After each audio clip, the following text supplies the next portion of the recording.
Hi, my name is Tay Iris. I am an Army vet. I just got out in January of 2026. And in this video, I'm going to be giving you the Black People Guide to joining the Army. And I wish I had this when I had gotten in back in 2023. And yeah, we're gonna jump right into it. Number one, do not sign a long contract. Do not sign anything. I don't recommend signing anything longer than 4 years. The reason for that is because anything after 4 years is kind of too permanent for you to make a decision on your military career based off your current mental state, because your mental health, your physical health, all of that is going to be different down the line toward that time. And so it's going to be hard for you to say, oh yeah, it's going to be easy for me to do this 6 years just because your friends or whoever is guiding you said, oh yeah, the time is going to fly. The time is going to fly, but you don't want to commit to years that mentally is just going to be dragging. If you get to 3 or 4 years and you want to re-sign, that's different than you having to actually do 4 more years when you get to 2. So I would say sign a 3-year contract for a job that you really enjoy. With that being said, that moves into my second point of studying for the ASVAB before you get to your duty station in your recruiting office. Not duty station, that's not the correct term. Recruiting office. Study for the ASVAB to make sure that you can get the highest score possible. I got a 76 on my ASVAB, and that qualified me for almost every job in the military, except for some really high jobs because I wear glasses, so I wasn't able to be a pilot or anything. But I pretty much had my pick for any other job that I wanted. Don't be afraid to inconvenience your recruiter. If you need to change recruiters, or if you need to go over their head to get something done, for instance, your tattoo waivers or your medical waivers, don't be afraid to do that, because 9 times out of 10, that recruiter is just trying to get you in and you're just another number to them. So get what you need. You're there to do a job, and no matter how many people you have to talk to, if you're determined to get this done, get it done. There's somebody that will give you a yes. Train before so you don't have to go to 09 Mike. Or and like I said, get a good score on your ASVAB so you don't have to go to that training school. I don't remember what it's called, but you don't want to be going to these extra programs. That is time for you to get stuck in the least privileged phase in a soldier's life. You're learning to be a soldier in basic training. This is not going to be where you have your privileges, your autonomy. You're not going to want to get stuck there. If you don't pass these classes, then you're going to get stuck potentially for months and months at a time. I met people that have been stuck in 09 Mike for 3, 4, 5 months. That's not a place that you want to get stuck in. So just go ahead and train yourself, get your 2-mile time down. I encourage people to at least run a 19-minute 2-mile, male or female. At least run a 19-minute 2-mile, because that'll give you plenty of time. If you're tired, for whatever reason, you might be injured and you might have to push through an injury, you're still able to make time. Prepare to get stuck in reception. This goes right along with that. I was stuck in reception for 3 weeks. We were only supposed to be there for 5 days. For whatever reason, they kept delaying our process. It was hell living there. There was so much going on behind the scenes that just should not have been going on, and you don't want to get stuck in reception, but it just happens. So prepare yourself mentally and just stay to yourself. That would be what I encourage you to do. Learn to be sneaky as well during this process. You're only going to the DFAC 3 times a day. Count your days based off that, because once you get to that 3rd meal, your day is pretty much going to restart. Try and take as many snacks as you can in all the pockets in your uniform. As many snacks as you can fit without making a whole bunch of ruckus and, looking inconspicuous. Remain that way. So, yeah. I was surviving off Uncrustables in the middle of the night. I was surviving off peanut butter. I was surviving off of the little trail mix packets that they gave us. Yeah. And I was always filling my CamelBak up with cold water, because you need to hydrate. You should be drinking out of that CamelBak when you're doing activities throughout the day, at least once every 10 minutes, sipping on it, making sure that you're maintaining a good level of hydration. Because if you fall out of any formation or any, like, you pass out, baby, they're giving you the silver bullet. They're giving you the silver bullet. That means they're going to strip you naked in front of everybody. There will be people covering you, but they're going to be trying to look at you too. And they're going to put a silver bullet in your ass to measure your temperature. So yeah, you don't want that to happen. That didn't happen to me, thank God. But yeah, you don't want that happening to you. Time is short. The people are temporary. And use whatever trauma got you there as fuel to push you forward. The time, it's gonna go by fast. Your basic training is gonna go by like that. Your red phase, I can't even remember all the phases. I think it was yellow phase, red phase, white phase, and then victory phase. Can't remember. Yeah, see, time goes by super fast. You're gonna be done before you know it. Them people are temporary. Do not feel bad when you don't hang out with them people that you was talking to for all that time, and you know, y'all bonded over this small moment in your life where it was very challenging, but you know, those people are just there to be around, and you don't need to be carrying them into the next phases of your life. You're just there for that time, and just accept it for what it is. You know, y'all might have some great times together, but don't be disappointed when that person, I only talked to one person from basic training and one person from AIT. I can name a lot of people that I went to class with and a lot of people that I was cool with, but I only really talked to 2 people. Pack light. You don't want to be bringing this huge backpack. I've seen people bring suitcases.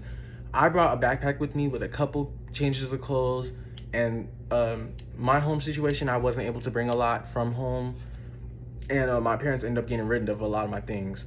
So I would just encourage you to bring 1 or 2 pair of underwear, black underwear. I really wouldn't even encourage you to bring too big, like, of a toiletry bag. Bring those little small travel packet size toiletries, because they're gonna take it from you, lock it up, and you're gonna have to go to the PX to shop anyway. They're gonna give you an Eagle Cash card.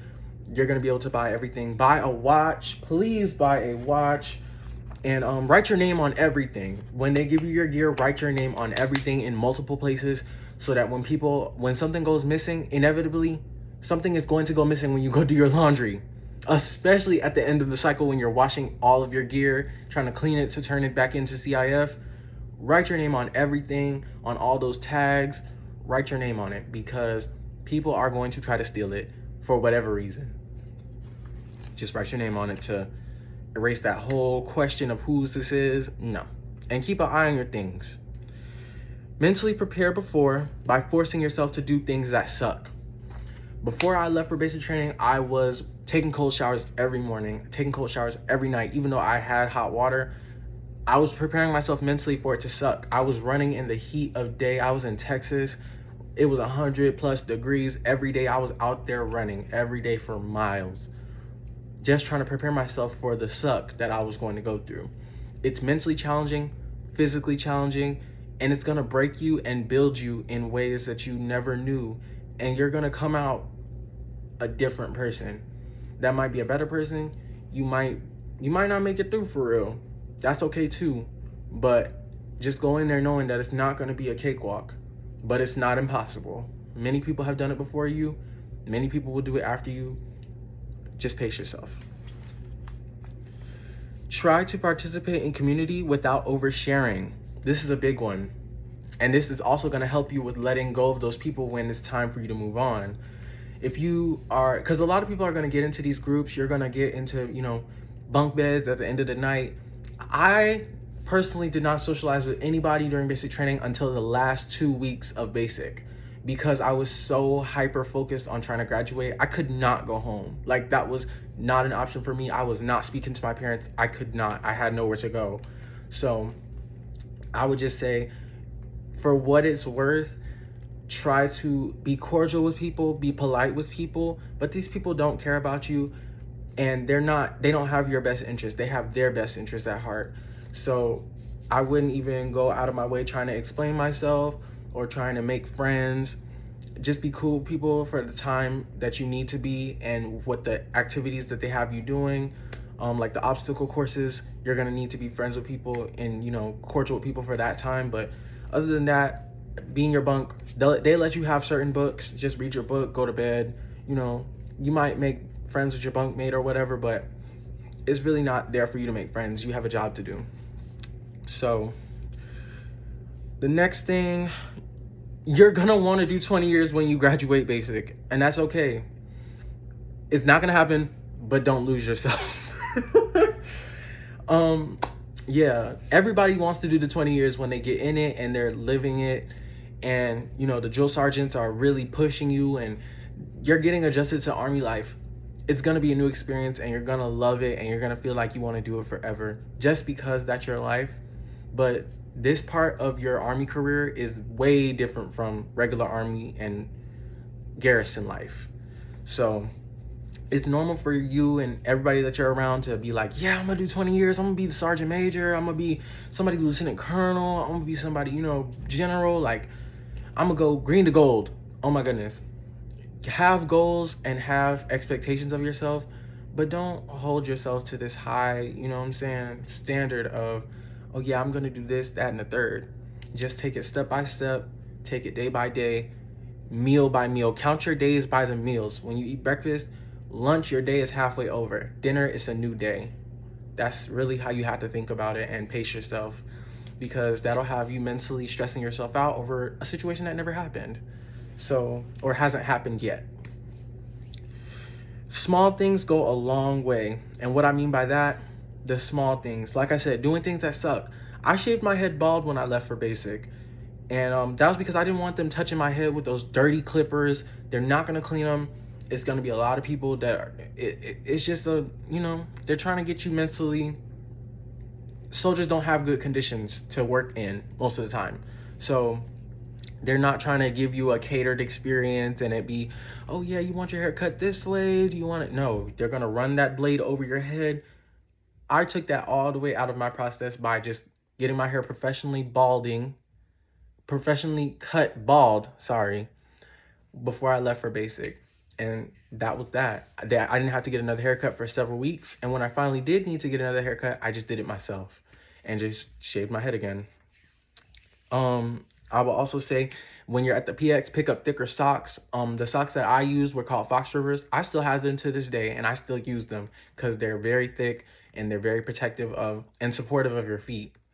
So I would say get Fox Rivers, get you good soap, good lotion, get you some Aquaphor or whatever, Vaseline, I don't know. Make sure you get some chafing gel. Make sure you get some chafing gel to rub on your armpits, your shoulders, your groin area.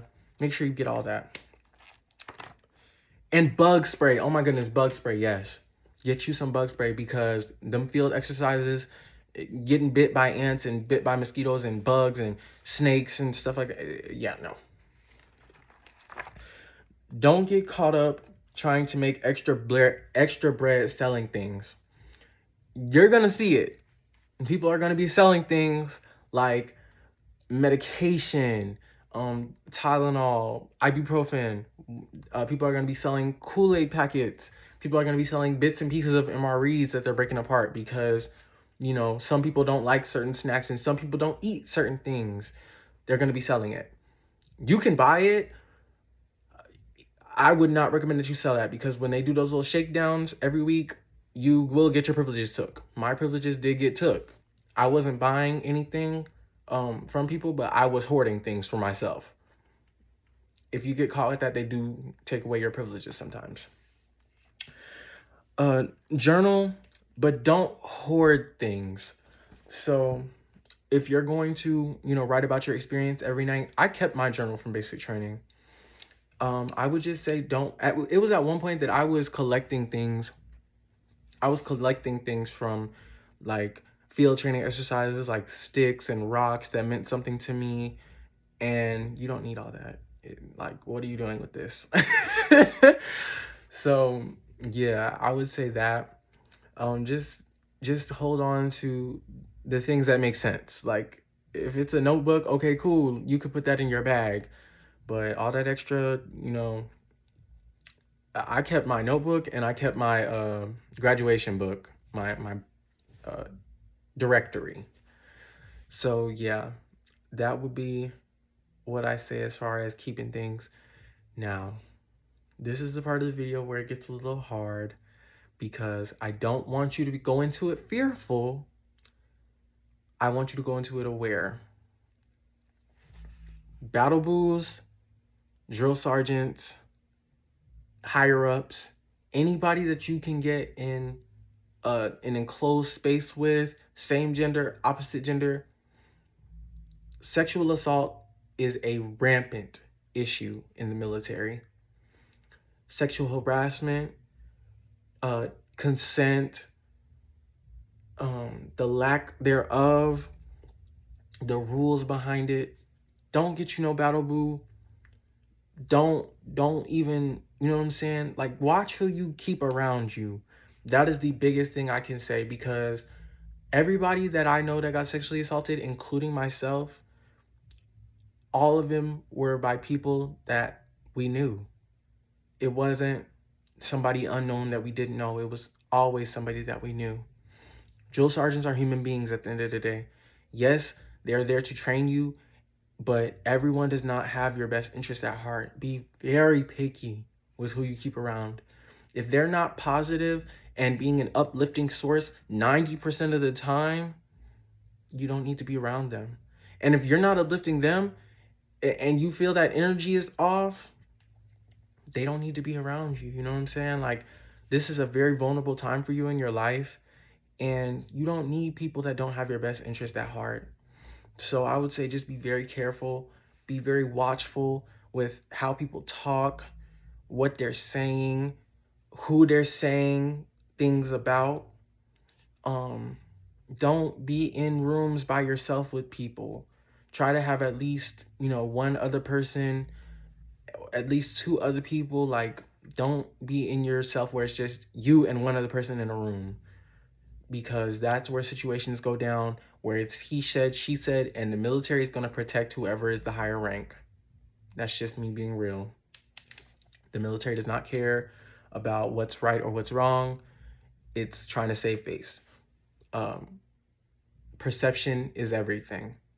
Perception is reality. That's what they say. Perception is reality. So protect yourself. Um, you know, it shouldn't be that you're having sexual intercourse in basic training, but when you get to regular Army, use a condom.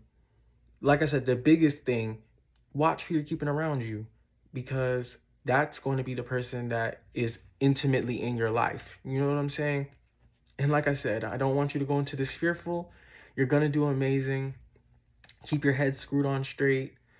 And yeah, this has been tips for Black people on how to survive and navigate the military, specifically the Army, from an Army vet.